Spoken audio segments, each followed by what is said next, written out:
Welcome back. The details. Prime Minister Dr. Mustafa Madbouli hailed on Friday the efforts of the Higher Medical and Appeals Committee in tracking and responding to the citizens' complaints regarding medical care. He called for intensifying the committee efforts in coordination with other ministries and concerned state bodies for alleviating the suffering of the patients and their families.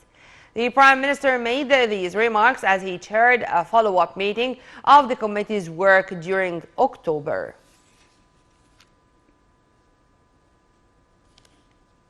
Al-Azhar stressed the importance of the International Bahrain Forum for Dialogue entitled East and West for Human Coexistence that kicked off with an opening session on the importance of dialogue among religions. The Global Forum reaffirms the need for the spiritual nature of religions and human values and focuses on the role of top religious figures in solving current challenges. Details.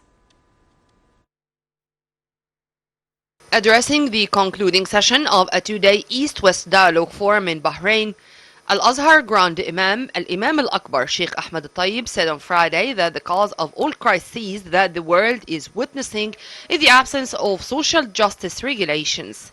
The Grand Imam stressed the necessity of having hope that relations between the East and West recover, pointing out that the West countries need the human resources of East and the latter need to benefit from the Western knowledge. Al-Tayyib hinted at the religious figures and intellectuals' important role in tackling crises and elaborated that a document on humanitarian brotherhood is an important model for a dialogue between the East and West, shedding the light on the relations binding both sides. The Grand Imam also called for ending the Russian-Ukrainian war and starting negotiations for halting hatred speech and stopping bloodshed. In remarks at the forum, Pope Francis of the Vatican also appealed to religious leaders to help bring the world back from the brink of a delicate precipice and oppose a new race to rearm what he said was redesigning Cold War-era spheres of influence.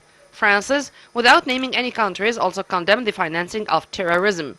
The Pope's visit to Bahrain continues his policy of improving ties with the Islamic world following a historic visit to Abu Dhabi in 2019. He has visited about 10 predominantly Muslim states since his election in 2013. Speaking before the Pope, Bahraini King Hamad bin Isa Al Khalifa called for unanimity in stopping the war between Russia and Ukraine and a serious dialogue for the good of all humanity. Egypt condemned on Friday an assassination attempt of former Pakistani Prime Minister Imran Khan.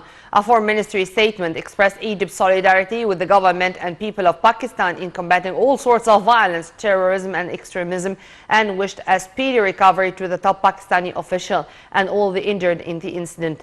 The Pakistani former premier was recovering in hospital after the assassination attempt that left him with a gunshot wound to his leg. The attack on his convoy killed one man and wounded at least 10 others, significantly raising the stakes in political crisis gripping the country since Khan's ousting in April. Khan had been leading a campaign convoy of thousands since last week from Lahore to the capital Islamabad when he was attacked.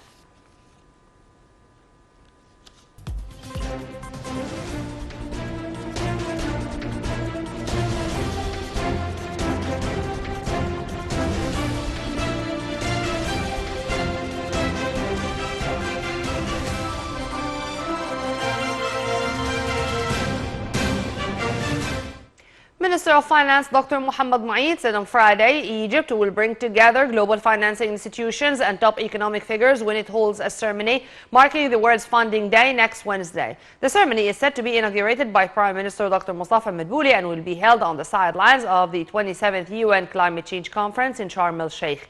The Funding Day will include 17 high-level sessions on the mechanisms of facilitating recovery for green economy. During the sessions, a number of initiatives will be proposed to encourage the private sector's expansion in carrying out sustainable development projects, taking into consideration the environmental approach.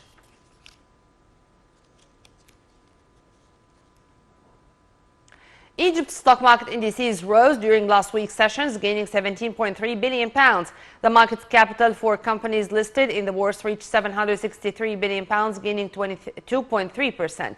The bourse's weekly report showed that the benchmark EGX 30 index rose by 1.72% to reach 11,262 points, while the medium-capped EGX 70 declined by 1.27% to reach 2,213 points. The broader EGX 100 lost 0.55% to reach 3,226 points.